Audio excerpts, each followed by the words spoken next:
Okay, so here you see the beta awareness portion of the scale of the standard model. And, lower levels of awareness relate to states of emotional turbulence, which are usually encoded by experiences that are of a destructive nature and lead one to reject or withdraw from existence. In this lower band, we're dealing primarily with an individual that's focused on material survival. There's a threat to material survival. That's, again, the reactive control center of the body is mostly focused on protecting the body. And here from 2 to 0, we have down at the bottom organic death of the body. This is where the physical body meets the continuity point of matter in the physical universe. It's no longer being animated by life, it's inert physical matter. But the upper points of this, one is working towards actually reaching towards their participation in the universe, or creating something, doing something, and in systemology, we're looking towards a state called self-honesty.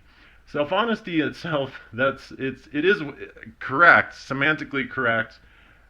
More recently, people have been referring to, our seekers have been referring to the state where one is actualized to a point of a stabilized mind system, full control of the master control center, without any of this fragmentation being compulsively or chronically created.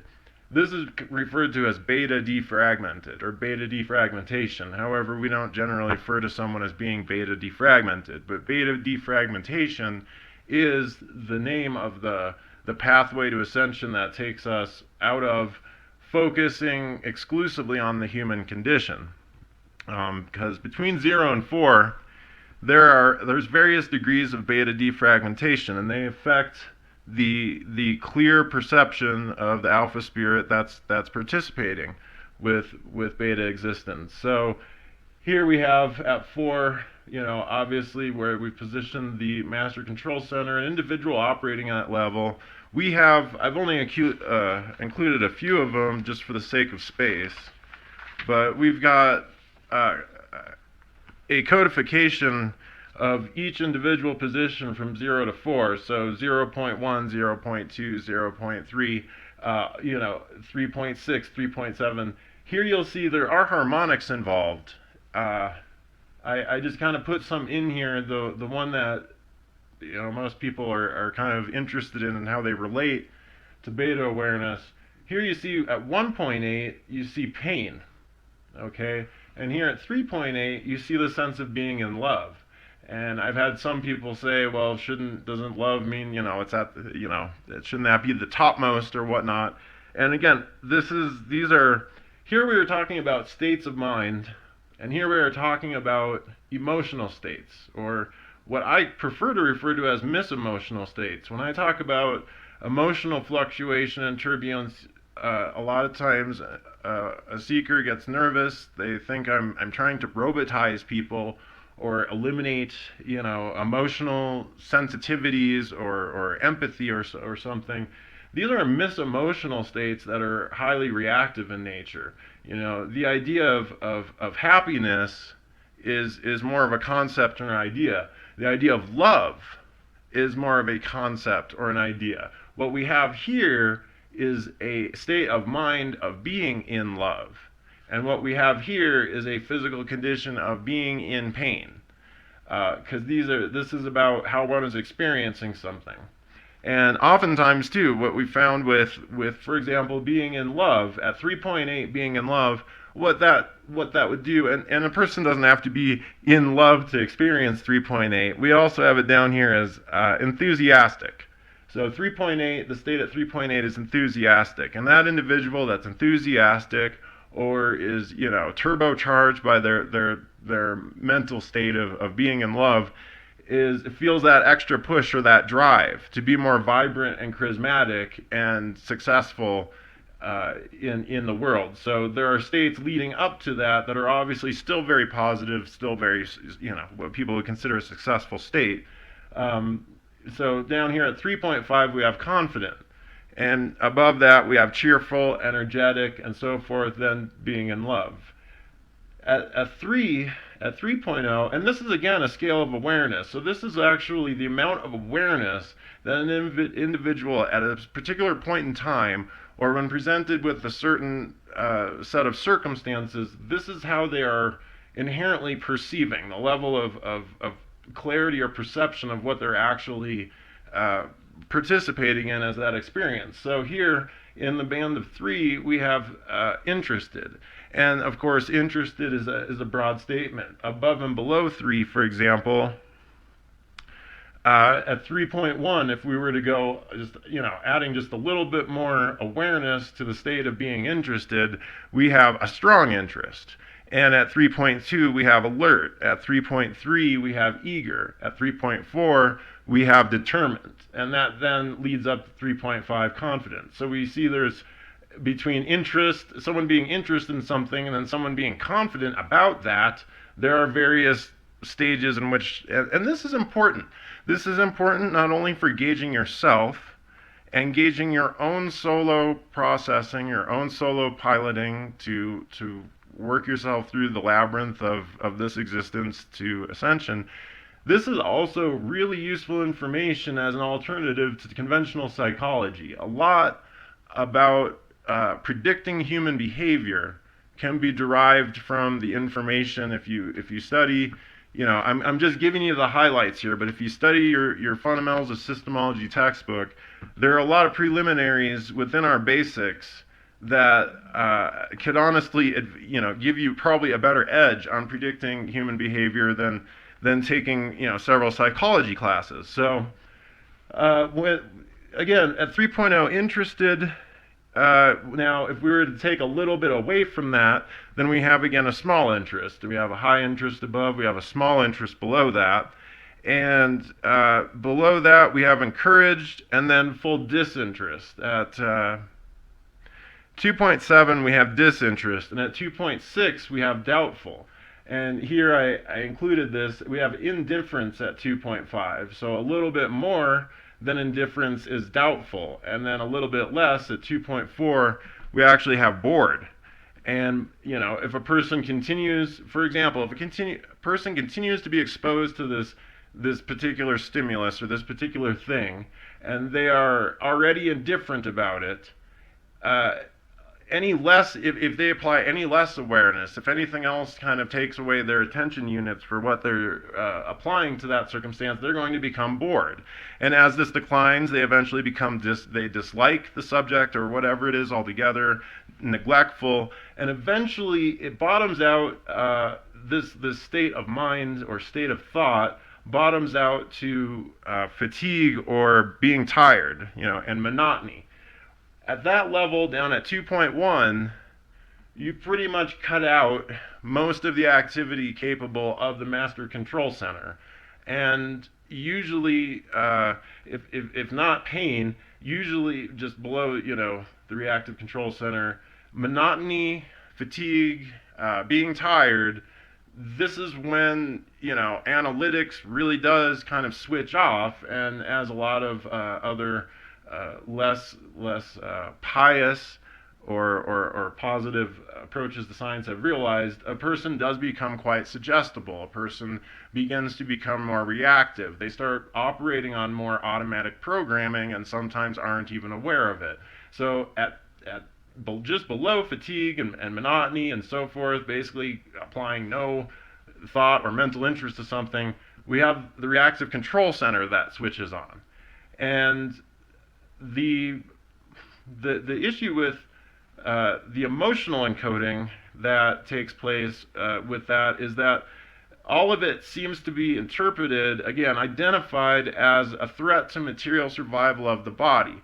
You see, the reactive control center that kind of works more directly with the body than the alpha spirit does when using the mind system, all of these can be associated as some kind of detriment to the body's survival. This could be any range of having this. For example, a young child, when, for example, a toy or such is taken away from them and they experience that loss from however many lifetimes prior, and to what they're associating even with this, current existence of what they have as a sense of havingness, that's considered almost detrimental to, almost like a blow to their physical existence and so forth. This aspect of the mind that has been, what evolutionists and biologists have been more concerned about when treating physiology and anatomy of living systems as we can observe them in the universe.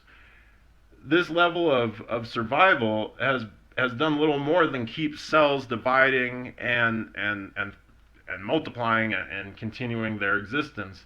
These states, anger, anxiety, fear, loss, grief, apathy, these states are not very useful to the human condition, especially when they are encoded to other experiences. And that's one of the things that we have to defragment on the pathway to ascension.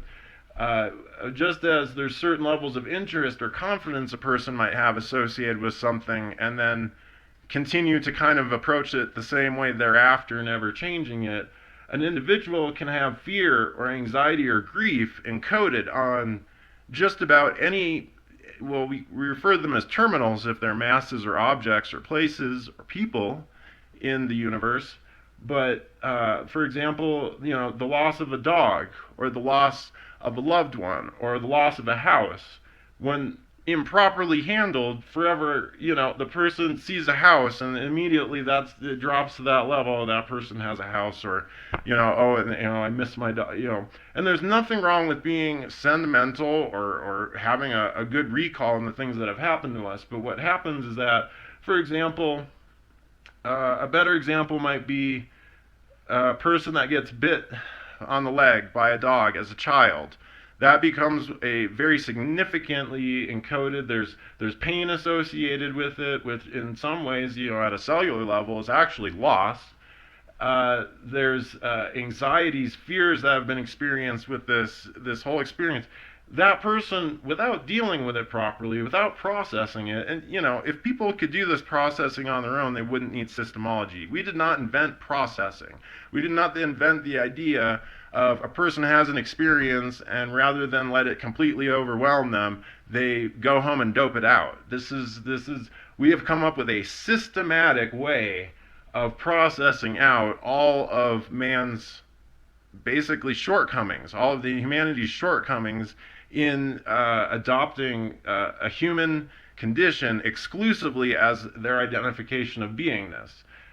There's nothing, again, wrong with, again, when we talked about the standard model and the arcane version of it, I demonstrated that there is a potential everythingness that is contrasting an infinity of nothingness. And these are some pretty heavy absolute terms if you really spend some time looking at them.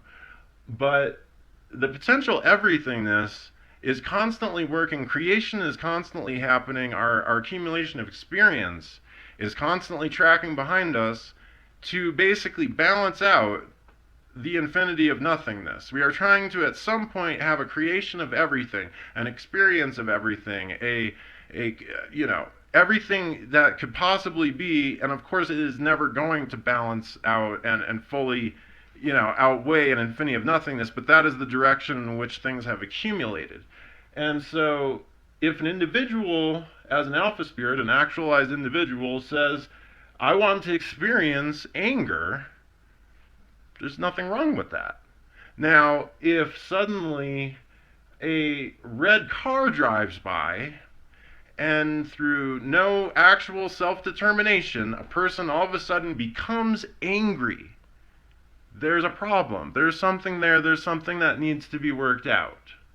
And so again, there's really nothing, we're not talking about good, bad, good, evil, positive, we're talking about the difference between an alpha spirit that has nearly unlimited potential and creative ability, that has, through a long course of existence, been duped in some ways, misled in other ways, sometimes just naive to bring itself to conditions that it can no longer create itself out of, or postulate itself out of, or move itself out of, and therefore is reactively experiencing various things that are no longer being self-determined. So self-determination, self-honesty, clarity of vision, clarity of experience in life, increased awareness, all of that, these are all synonyms essentially for the pathway to ascension. All of this is what one is trying to work towards improving or having a better handle on the pathway to ascension. So don't let me mislead in terms of misrepresenting the concept of ascension. Our goal here is not to just blip out of existence. Long before that ability is knowingly regained, because I'm not saying it's not, long before the ability is regained, the game of it is learning how to play a better game, learning how to get by better in this lifetime, learning how to manage the body, manage the mind, deconstruct them if necessary, pick up and drop them as necessary. These are the things that we're going to be working towards long before we just suddenly see someone disappear in a flash of light. So it's going to be real goals, real levels of processing, real points of increased actualization, awareness, and ability that we can gauge long before anything that's going to take us out of here. So it's stuff that's going to help you. This isn't just pie in the sky type stuff. This is stuff that is actually going to help you. So now your Fundamentals of Systemology textbook actually suggests some basic exercises at this point. And traditionally what a student will do, either with the academy or when studying on their own at home, is the general practice is to read a lesson or go through a lesson and then perform whatever exercises are given to the best that you can. And of course, reading it the first time to understanding it the best that you can. After performing the exercises, you go back and you go through the lesson again. And you have kind of a different reality on that lesson. And when you do the exercises a second time, you kind of have a different reality on what's taking place there. This is not the same as the precise systematic processing that we introduce a little later, but these are exercises derived from processes that we apply more systematically. And if you're using the hardcover, the first set of exercises on page 45, there's exercises listed at the end of each one of the individual booklets if you're doing it that way. So the first one, can you recall a pleasant moment? What happened? How long ago was it? Where did it take place? Who was there? What did you like about it? Now, you may have heard that the expression like think a happy thought or such. Now, at times when a person is feeling emotional turbulence or is stressed, the quickest remedy is to locate a pleasant incident and notice something about it. When an individual becomes overwhelmed or confused, it is generally helpful to go back and work from a point of certainty or stable knowingness. So this is not only actually a decent, there's a reason why we introduced this in this process, which you'll find out in processing when we study processing, but for the reason we just kind of kick off with it is, should you find like any difficulties, while studying systemology or practicing the exercises, things that might stir or kick things up, you kind of apply this recall a pleasant moment as your safety net, and it kind of pulls you out of anything that's kind of overwhelming you at the time. So that's a good one to practice with. The second one here, look around the room, locate an object, notice something about it. Do this with several objects. Then notice many things about the same object. Identify only what you actually can see about these objects. Make no assumptions, computations, or considerations otherwise. And then continue this practice until the room seems brighter.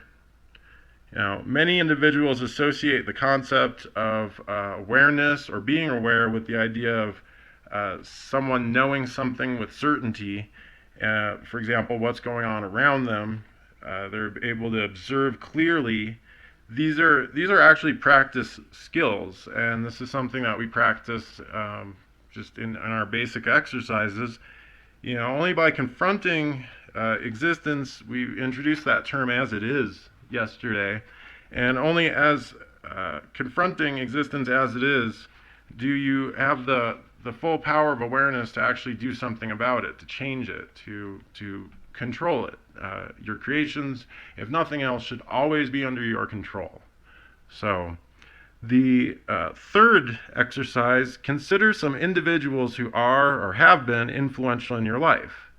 With each one, spot them on the beta awareness scale.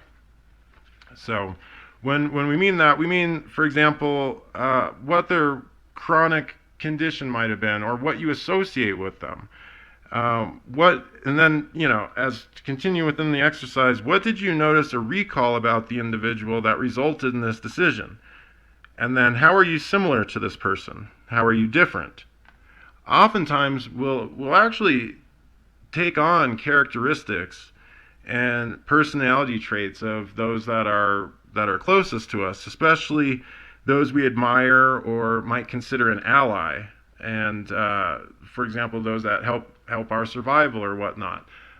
We remember, grandmother nursing us as a child and so forth, and when, for example, losing that as an ally or someone that assisted our development, in early years, the loss of that individual, there may be certain traits, certain concepts, tendencies, mannerisms, quirks, even actual goals or philosophies and so forth, things individual or specific to grandmother, that all of a sudden an individual takes on as their own. So these are those personality characteristics that we separate out in systemology defragmentation, to get an individual back to their basic personality, the individual that they actually are, free of the influences, external influences that are, again, taking place unknowingly. To decide that you like something about a person or a trait or a certain characteristic that you want to, try on for size, again, knowingly and willingly, there's nothing wrong with these things. The issues have to do with the entrapment of the individual alpha spirit's beingness, their knowingness, the compulsions, the unknowing tendencies, and of course reactivity, automated reactive responses to external stimuli. This is how the human condition, and we're not the first ones to kind of catch on to this. There are companies, corporations, fields of science, millions and billions of dollars spent to learn how to manipulate the human condition, how to sell things to them, how to get it to respond or react to external stimuli. This is important information, and it's only been dangerous. It's only really been dangerous in the past because only a select few have really even been aware of it. This loses the ability for the system to be constantly handling people instead of people handling the system and their own creations. This will shift as we can get more individuals increasing their awareness, their actualized awareness, and how they're operating. Again, long before people float off as ascended masters, the more people that are operating in this existence as an actualized individual, as an alpha spirit, knowingly and operating the bodies and the various systems, there's no reason why there couldn't be heaven on earth. But that cannot be realized while individuals are still quite compulsively hanging on to very low levels of awareness. So and it probably explains that even further in here. We take on characteristics and personality traits of those closest to us. It happens out of sympathy for those we have lost, which I explained. An individual may adjust their own tone or energy to be in better communication with the person operating at a certain awareness level. And that's another aspect. You'll find that Uncle Bob, always the angry one, You may find that your dealings with Uncle Bob, in order to actually communicate with Uncle Bob was best communicated with other levels of anger. So, if you wanted to get, Uncle Bob to open up with you about something, and he hated this and he hated that, and you start going in with, oh yeah, I hate the da-da-da, that's how you reach Uncle Bob. Now, unfortunately, that reactivity, if you're not knowingly moving yourself up and down to be in communication, then again, you're doing it reactively. People that are around Uncle Bob may start to hover around this as a chronic condition, if it's left unchecked. They're just, that's just how that's just the environment, the sphere of influence that's around Uncle Bob.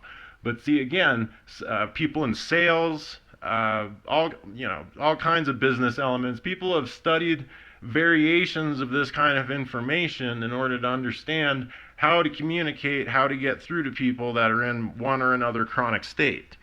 And again, Alpha Spirit, totally unlimited being, can do anything knowingly, but starting to do things reactively, compulsively, unknowingly, that again causes us some issues. So to get some more practice with the Beta Awareness Scale, your textbook suggests in the 4th exercise, go to a public place where you can directly observe other people performing activities or interacting with each other. Practice your observation skills and understanding of the Beta Awareness Scale. When you observe an individual, notice things about them, facial expressions, body positions, and so forth, and spot them on the scale with the best of your estimation. And of course, keep this evaluation to yourself. People don't like to be evaluated. So, if your situation allows you to continue observing afterwards, see if any further communications or behaviors prompt you to change your opinion, and practice observing different individuals in this way. So, again, more practice with the Beta Awareness Scale. And your textbooks, I've just, we went through them all, but I've just highlighted some of the key ones. Your textbooks have a lot more detailed list of all these states. And finally, we start working with objects or things around us, the environment.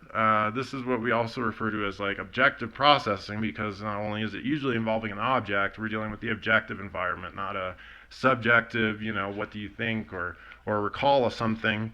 So locate a neutral object. Now, a neutral object would be one that you don't really have any strong feelings for or against, like or dislike and such. So, okay, get the sense of feeling indifferent about it. So actually, rather than just being indifferent about it, which is why we start with the neutral object, we want you to get the intention to actually decide to be indifferent towards the object. Then decide to be now suddenly very interested in it, and get the sense of actually being interested in the object. Now decide to be afraid of it, and get the sense of feeling that. And then, of course, you can practice with any of the various states on the awareness scale. And when you finish your practice, this is a key and good standards and a habit to be into when working with such things and processing.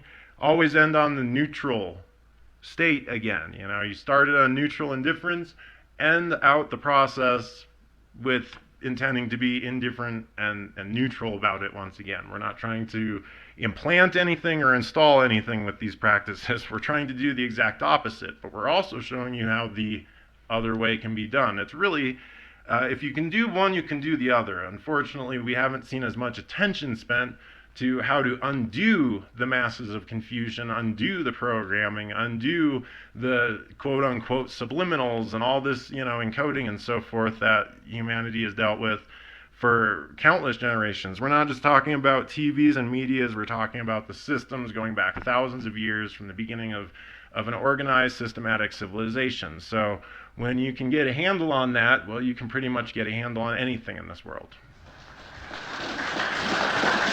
The Joshua Free Imprint, JFI Publications, in conjunction with Mardukite Academy and the Systemology Society, present the single greatest breakthrough of the 21st century for all humanity, the perfection of a new standard systemology, a complete map for the way out from the bottom to the top, and your key to being an ascended master in this lifetime. Everything you need is contained in 3 progressive, self-guiding courses the Fundamentals of Systemology Basic course, the Pathway to Ascension Professional course, and the Keys to the Kingdom Advanced Training course, and each should be studied and applied in their intended sequence and order as displayed in this video. All three courses combined are available as 5 standard hardcover volumes, but also as 33 installments, since each single course lesson is also available individually as a pocket-sized manual. The Fundamentals of Systemology Basic course includes Being More Than Human, Realities in Agreement, Windows to Experience, Ancient Systemology, A History of Systemology, and Systemology Processing.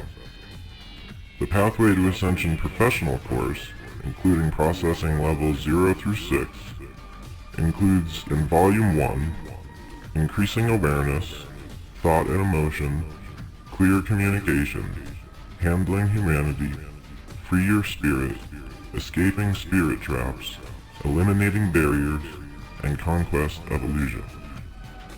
The Pathway to Ascension Volume 2 includes Confronting the Past, Lifting the Veils, Spiritual Implants, Games and Universes, Spiritual Energy, Spiritual Machinery, The Arcs of Infinity, and Alpha Thought. The Keys to the Kingdom AT Advanced Training course for Processing Level 7 in Volume 1 includes The Secret of Universes, Games, Goals, and Purposes, The Jewel of Knowledge, Implanted Universes, and the supplementals Systemology Biofeedback and Systemology Procedures. The Keys to the Kingdom AT Advanced Training course for Processing Level 8 in Volume 2 includes Entities and Fragments, Spiritual Perception, Mastering Ascension, Advancing Systemology, and the AT Supplement Systemology Piloting. All titles are available from your favorite bookseller. Explore new standard systemology today, and may you never be the same.